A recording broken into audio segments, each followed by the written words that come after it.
জাগ্রত জনতা, জাতির শ্রেষ্ঠ সন্তান শিক্ষক মন্ডলী এখন পর্যন্ত বৈষম্যমুক্ত হয়নি।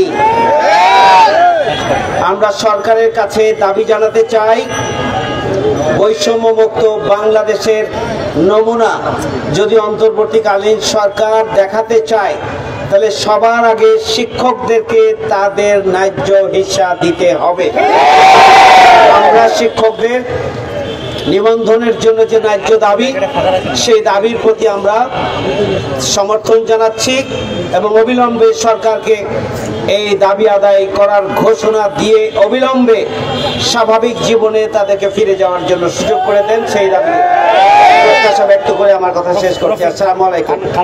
এই পর্যায়ে সংক্ষিপ্ত কথা রাখছেন বাংলাদেশ জামাত ইসলামীর সম্মানিত অন্যতম সহকারী সেক্রেটারি জেনারেল, ইসলামী ছাত্র শিবিরের সাবেক কেন্দ্রীয় সভাপতি মাওলানা রফিকুল ইসলাম খান।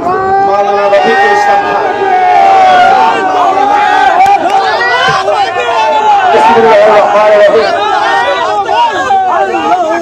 আমাদের আন্দোলন সবসময় বৈষম্যের বিরুদ্ধে। আমরা চাই বৈষম্যহীন সমাজ।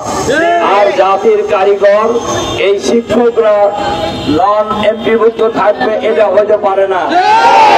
আজকের এই সমাবেশে আমাদের নেতা ডক্টর আব্দুল্লাহ মোহাম্মদ তাহের ভাই আছেন, উনিও বলবেন। আমরা অন্তর্বর্তীকালীন সরকারের কাছে আহ্বান জানাবো, এই মুহূর্তে এই সকল শিক্ষকদের দাবি সকল শিক্ষা প্রতিষ্ঠান এমপিভুক্ত করতে হবে। এমপিভুক্ত করার দাবি জানিয়ে আমার বক্তব্য এখানে শেষ করছি। আল্লাহ হাফেজ। আসসালামু আলাইকুম।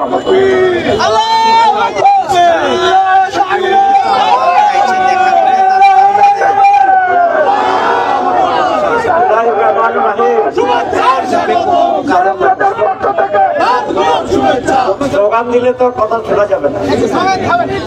আর সম্মানিত ভাইরা, আসসালামু আলাইকুম ওয়া রাহমাতুল্লাহ। আপনারা যে দাবি করছেন, এটা আমাদের জন্য এটা একটা ন্যায্য দাবি। এই জাতির জন্য এটা অত্যন্ত লজ্জার যে শিক্ষকেরা তাদের দাবি আদায় করার জন্য শিক্ষা প্রতিষ্ঠানের বাইরে এসে আজকে রাস্তায় রাজপথে আন্দোলন করছে। দিনের পর দিন আমাদের সরকারের কানে পানি ঢুকছে না এখন পর্যন্ত। এটা উচিত ছিল শিক্ষকেরা দাবি করার আগে এই সকল প্রতিষ্ঠানকে এমপিওভুক্ত করা। সারা পৃথিবীর উন্নত দেশে শিক্ষা একটি জাতীয়করণের দাবির প্রয়োজন হয় না, এটা সরকারের এই দায়িত্ব সব শিক্ষা ব্যবস্থা গ্রহণ করা। আমি আপনাদের এই দাবির প্রতি জামাত ইসলামীর পক্ষ থেকে একাত্মতা ঘোষণা করছি। আমি শিক্ষা মন্ত্রণালয়ের দায়িত্ব উপদেষ্টাকে অনুরোধ করব, আপনি আসেন, তাদের কথা শুনেন এবং ন্যায্য দাবি মেনে নেন। আমাদের এটাও দুর্ভাগ্য যে আমরা সুন্দর কথায় ভালো কথায় ন্যায্যতার ভিত্তিতে দাবি পূরণ হয় না। এদেশে ভাঙচুর অবরোধ বাধ্য করলে তারা সে দাবি পূরণ করে।